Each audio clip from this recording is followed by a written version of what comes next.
رب اشرح لي صدري ويسر لي أمري واحلل عقدة من لساني يفقهوا قولي. أعوذ بالله من الشيطان الرجيم. بسم الله الرحمن الرحيم.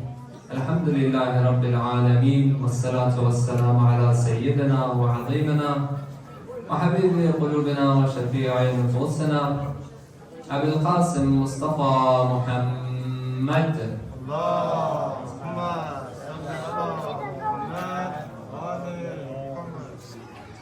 وعلى أهل بيته الطيبين الطاهرين المعصومين وأصحابه غر الميامين.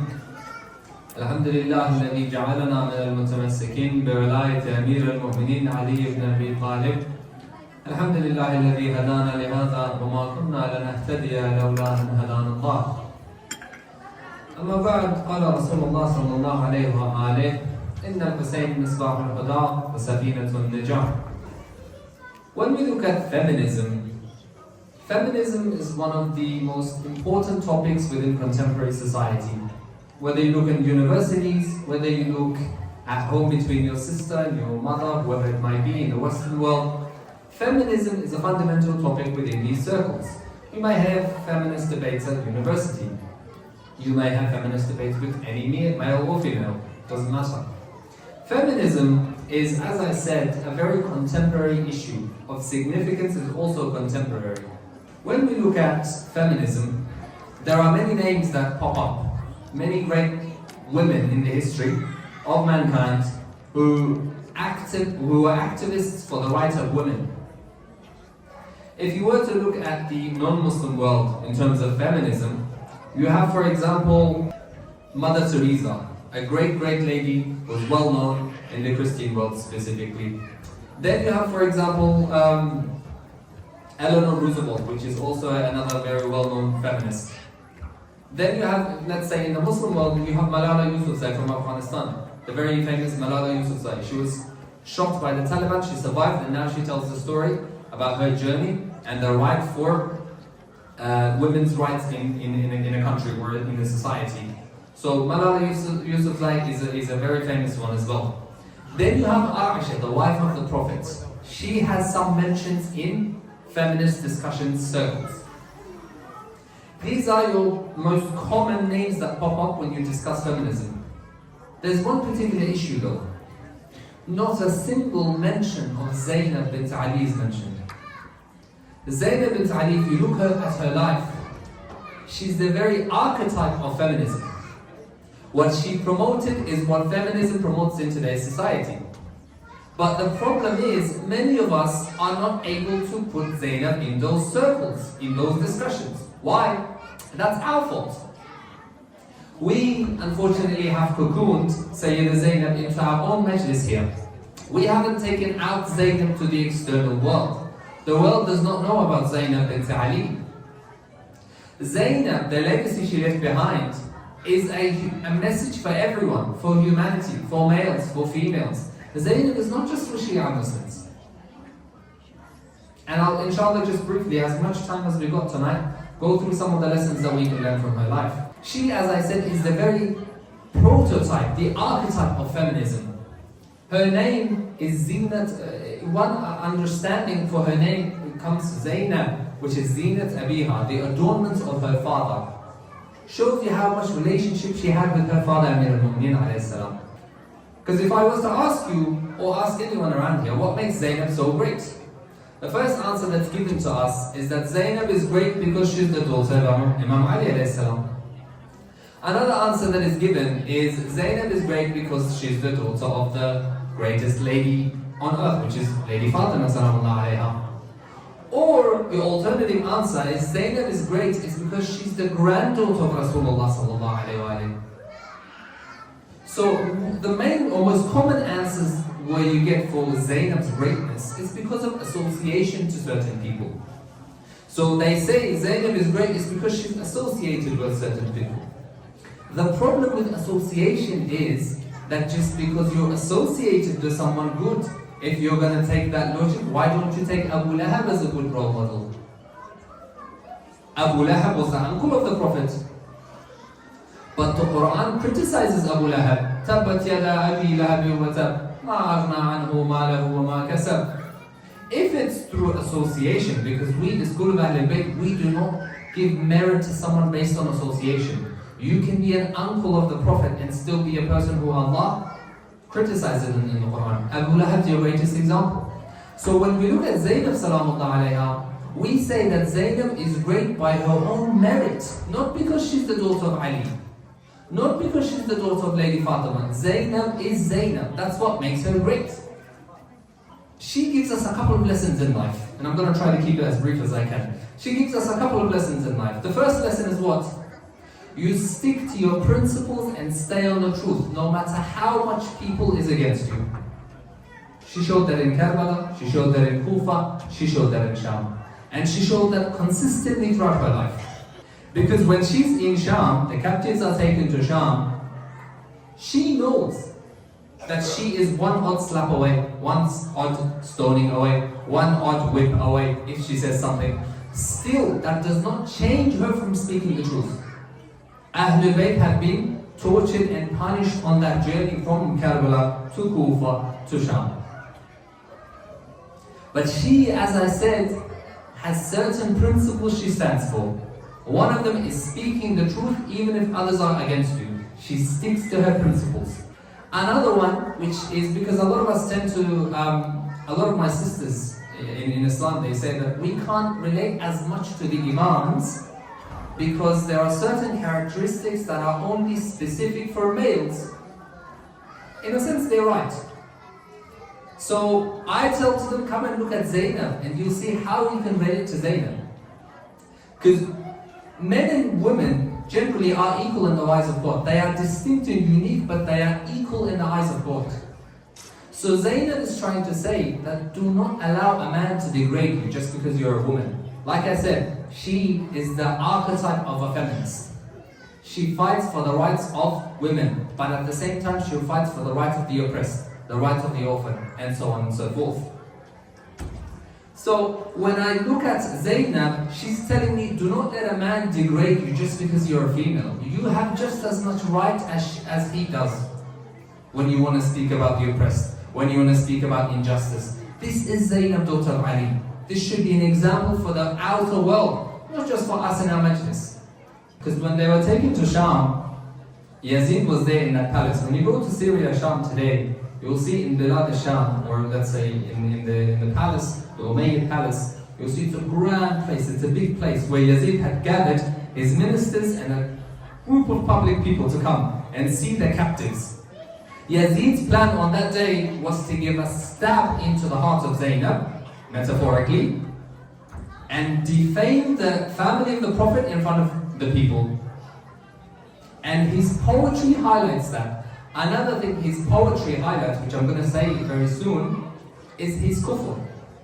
What does he say? And he boasts arrogantly about these lines of poetry. He says, ليت أشياخي ببدر شهدوا جزع الخزرج من وقع الأسد فأهلوا واستحلوا فرحا ثم قالوا يا يزيد لا تشل لعبت هاشم بالملك فلا خبر جاء ولا وحي نزل. What does he say? He says, I wish my ancestors were alive from Badr today, and they would see what is in front of me today.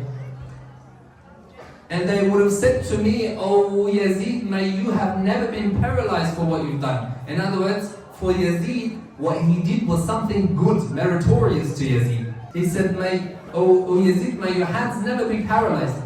ثم قال يا يزيد لا تشل. And then he gives that line which is a stab, metaphorical stab. He says, لعبت هاشم بالملك. Banu Hashim played with the kingdom.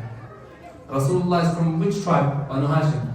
To Yazid, Rasulullah, his message was just kingship, kingdom. It had nothing to do with taqwa, it had nothing to do with God consciousness, it had nothing to do with bringing people to Islam. All it was il'ab. In Arabic we say il'ab, which means play. All Yazid saw it was play, game. لعبت هاشم بالملك فلا خبر جاء. There was no news from the sky. As a Muslim, if you don't believe in the revelation of Rasulullah, are you a Muslim? If you don't believe in the angels of God, are you a Muslim? Yazid says, there was no news from the sky. There was no revelation from the sky. You know what's ironic? The head of the empire, or the head of the Muslim empire, does not believe in the revelation of the Muslim man who brought the religion. That's what's ironic about it.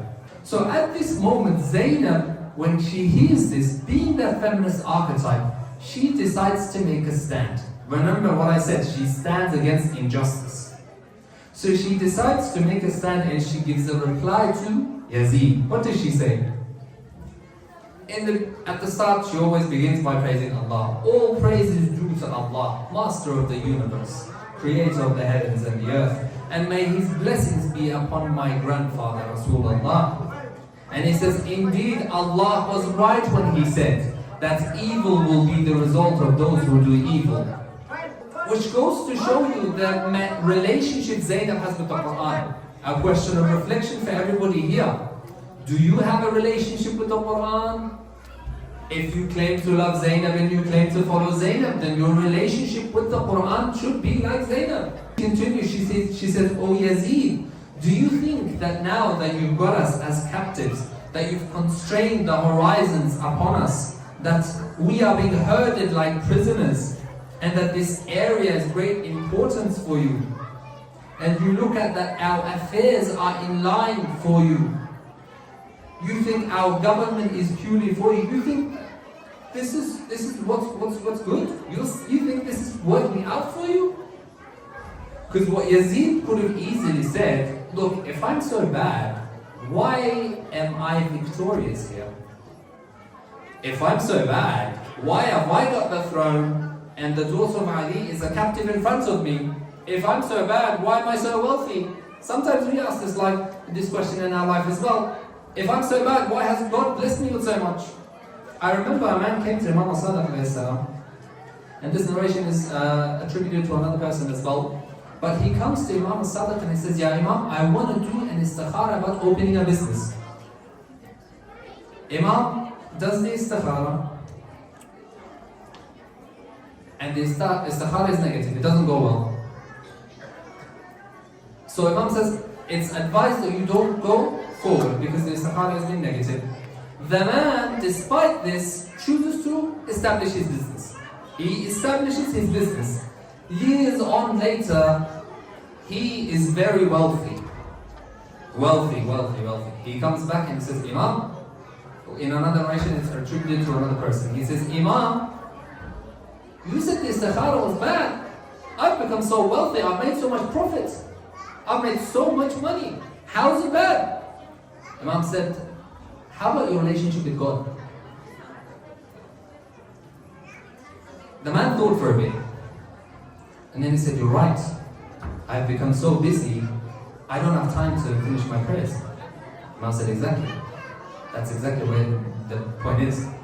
Some of us, we tend to think just because something looks good for us, it's good for us. Imam says the thing that gets you closer to God is a blessing. The thing that takes you away from God is a trial. You saw this wealth of yours as a blessing. In reality, it was just a trial. Why? Because it took you away from God.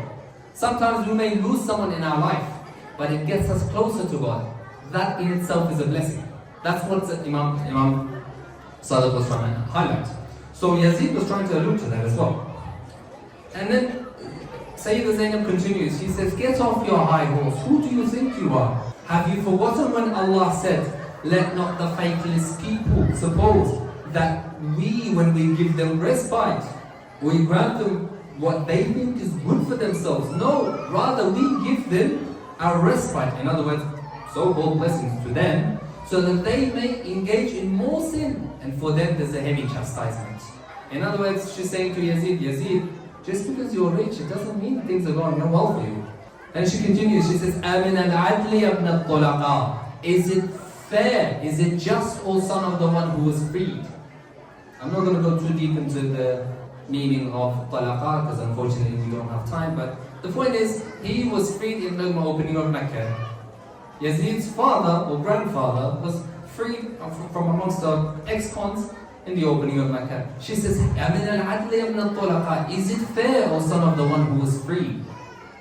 that you put your women behind veils, and the women of Rasul, and the daughters of Rasulullah, their faces are unveiled to the people? Is it fair that everyone can see us, from the stranger to the ignoble, from the acquaintance to the stranger, the noble to the ignoble?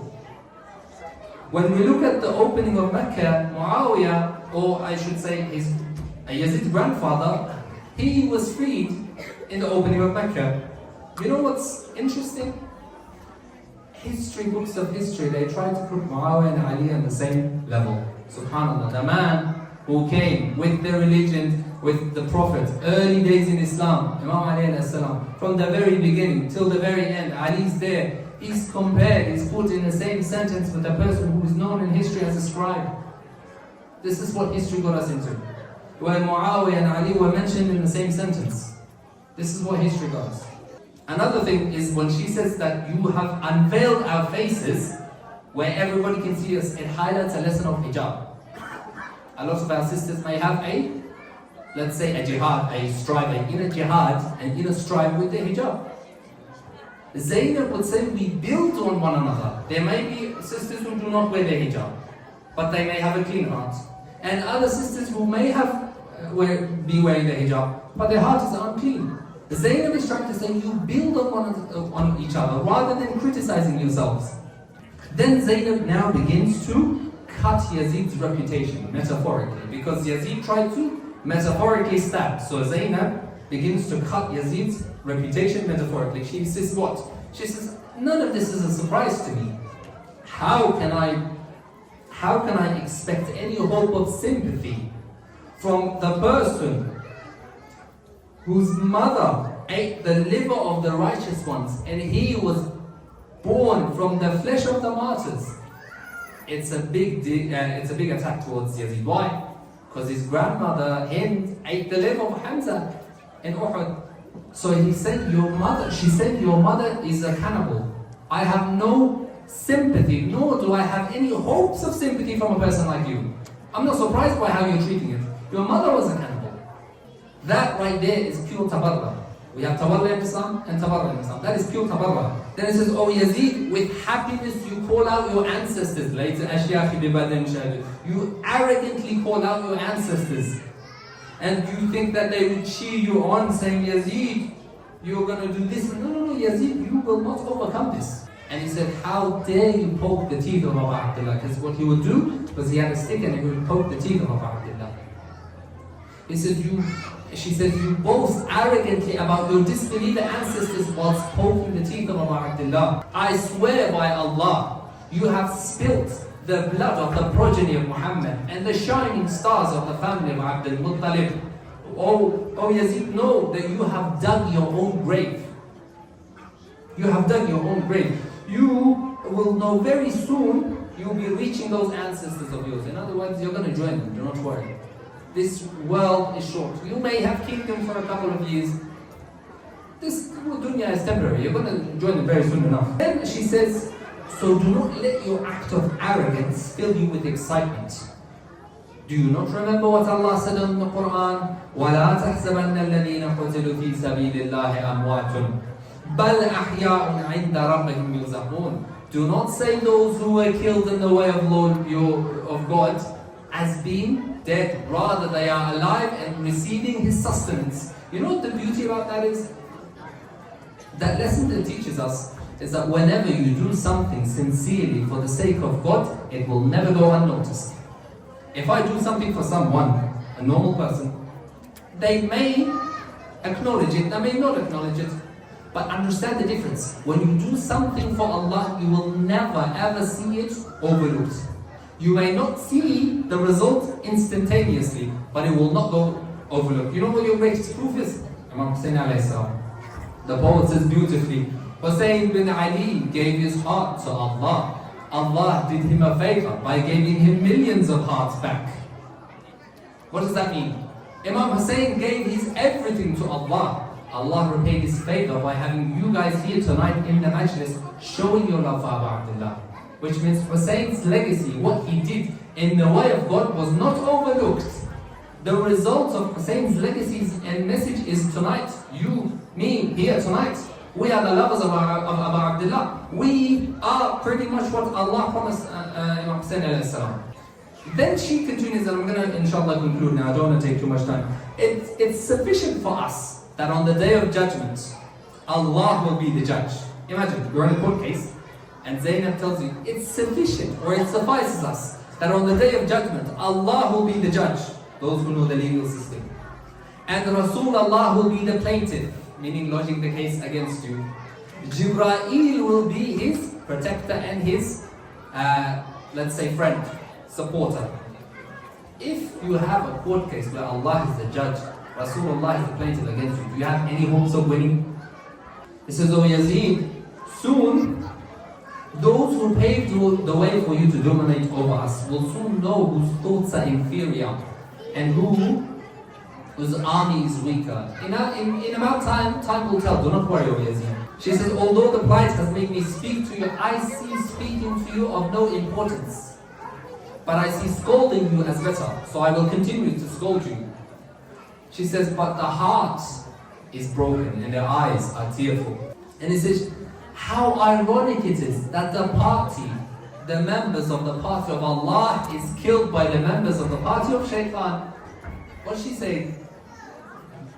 Karbala, it was the members of the party of Allah killed by the members of the party of Shaitan. Which means, what has taken over the Muslim empire at that time is Shaitan. Simple. Then she does something which we call finishing. Have you heard of finishing? So she finishes him. She says, your ideas are unstable. Your government is transitory. Do all you can, she says. Yes, you do all you can. Wallah, you will not remove the love or our names from the hearts of the people. SubhanAllah, look at the words of Zainab. You're here, I'm here tonight. Her words are still here, clicking till today. She says, you will never ever remove the love from the people's heart. Our love from the people's heart. The love of Hussein continues till today. The love of Zainab al-Abidin continues till today. The love of Imam Hussein alayhi salam continues till today. So she says, I thank you, O Allah, who gave victory to the masters of the youth of paradise. Because to Zainab, who was victorious? Abu Abdullah. Sayyid al-Shabab Ahl al-Jannah. Hussein bin Ali was victorious. And the youths of paradise. The real hero, and I'm going to conclude, the real hero of Karbala was not Yazid. It was Zainab, it was Zainab al-Abidin. Had it not been for Zainab, had it not been for Zainab al-Abidin, and of course the sacrifice of Sayyid al-Shuhada alayhi salam, we would not be here tonight. Because if we look at Hussein, let's look at who's the victor. Look at Hussein in Karbala. Golden Dome where millions of people meet him. And look at where Yazid is. I don't even know where Yazid buried. Zainab with this sermon shook the Umayyad Empire. Why? Because the spirit of her father lives in her. See, she is Zinat Abiha. She is the adornment of her father. May Allah keep us in the way and the path of Imam Hussein bin Ali alayhi salam and give us courage and sabr like her sister Zainab. Wa tabaraka wa salli ala Muhammad wa ala Muhammad.